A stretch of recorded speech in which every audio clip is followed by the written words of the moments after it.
Welcome back to another video. हम UPPSC के previous year question paper लगा रहे हैं एग्ज़ाम लाइक कंडीशन में 2020 से 2024 तक के previous year question paper solve करेंगे।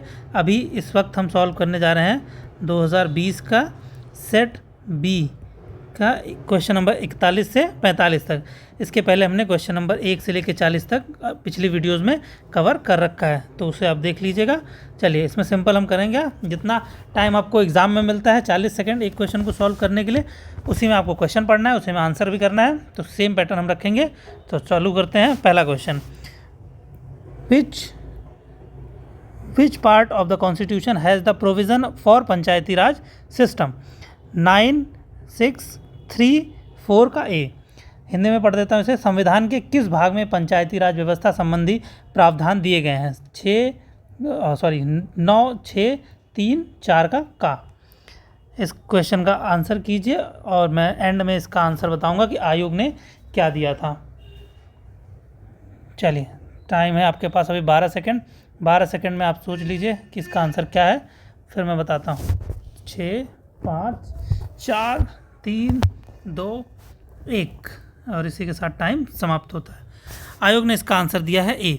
देखिए, पॉलिटी का पार्ट यानी कॉन्स्टिट्यूशन ऑफ इंडिया का पार्ट्स जो है ना 22 पार्ट्स, इनके नाम याद होने चाहिए आपको। बाकायदा याद रहेगा तो बहुत काम आता है, क्योंकि यूपीपीएससी हर साल एक क्वेश्चन ज़रूर पूछता है। चलिए नेक्स्ट क्वेश्चन देखते हैं। Which of the following is issued in the which of the following is used in the fire alarm? Photo cell, water, solar cell, none of the above. Fire alarm में निम्नलिखित में से किसका उपयोग किया जाता है? फोटो सेल, पानी, सौर सेल, उपरोक्त में से कोई नहीं। इन चारों में से क्या है जिसका इस्तेमाल फायर अलार्म बनाने में किया जाता है? 40 सेकंड के अंदर इसे उत्तर करना है आपको। आयोग ने क्या आंसर दिया है वो मैं ये 40 सेकंड पूरा होने के बाद बताऊंगा। तो टिक टिक टिक टाइम चल रहा है, जल्दी से अपना आंसर कमेंट कर दीजिए। इसका आंसर है, आयोग के हिसाब से आंसर है ए, फोटो सेल। ठीक है, नेक्स्ट क्वेश्चन देखते हैं हम। 43 question, when was the third tier added in the Indian federal system? Third tier का मतलब है पंचायती राज इंस्टीट्यूशन की बात कर रहा है वो। 1990, 1991, 1992, 1993। भारतीय संघात्मक व्यवस्था में तृतीय तल कब जोड़ा गया? 1990, 1991, 1992, 1993। देखिए, एक ही टॉपिक से दो क्वेश्चन आ गए ना, पंचायती राज इंस्टीट्यूशन से दूसरा क्वेश्चन। तो अगर ये पार्ट पता होता आपको, क्योंकि ये पार्ट पता होता तो आपको साथ में ये भी पता होता कि अमेंडमेंट कब आया था, और अमेंडमेंट पता होता तो आपको ये ज़रूर पता होता कि वो किस साल में आया था। तो उसी के साथ ये क्वेश्चन आप इसे सॉल्व कर ले जाते। ठीक है, टाइम हुआ समाप्त, समय समाप्ति की घोषणा, और इसी के साथ इसका आंसर है सी, 1992। नेक्स्ट क्वेश्चन देखते हैं। Which of the following polymer is not a thermoplastic? Not शब्द लिखा है तो ध्यान रखिएगा आप, इसका मतलब है कि 3 इसमें से सही होंगे, एक गलत होगा। तो इस चीज़ का ध्यान रखिएगा, करेक्ट वाला ढूंढ के टिक मत मारिएगा। 3 सही होंगे, एक गलत होगा।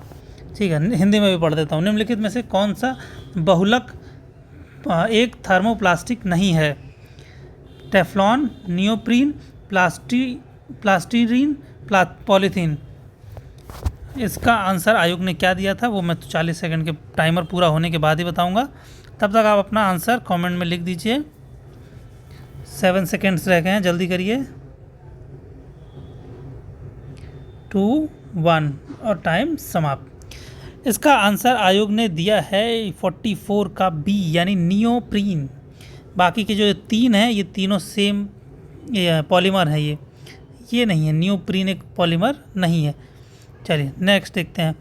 अगर आप साइंस के स्टूडेंट होंगे तो आपको ये पता होगा, इसके लास्ट में ईन लगा है, ये भी इसमें ईन, लेकिन ये ईन जो है कंफ्यूज करने के लिए दिया गया। चलिए, विच of the following is not possible by a law of parliament under article 3 of constitution? Article के बारे में पूछा है, इसे 40 सेकंड के अंदर हम सॉल्व करेंगे। ए है formation of new state, alteration of area of state, alteration of boundaries of state, admission of new state. चारों बहुत क्लोज ऑप्शंस हैं, चारों में से एक कोई है जो गलत है, बाकी 3 सही हैं। सही पूछे तब थोड़ा खोजना आसान होता है, लेकिन उसमें पूछा है 3 गलत है, इसमें एक सही कौन सा है वो बताना थोड़ा सा कठिन हो जाता है। चलो हिंदी में भी पढ़ देता हूँ। निम्नलिखित में से कौन सा संविधान के अनुच्छेद 3 के तहत संसद के एक कानून द्वारा संभव नहीं है? नए राज्यों का गठन, राज्यों के क्षेत्रों में परिवर्तन, राज्यों की सीमाओं में परिवर्तन, नए राज्यों का प्रवेश। क्वेश्चन नंबर 45 का आंसर है D, admission of new state. ये आर्टिकल 2 के अंदर आता है। ठीक है, अब इसी के साथ ये हमारा आज का वीडियो समाप्त करते हैं। मिलते हैं अगली वीडियो में, तब तक के लिए जय हिंद, जय भारत।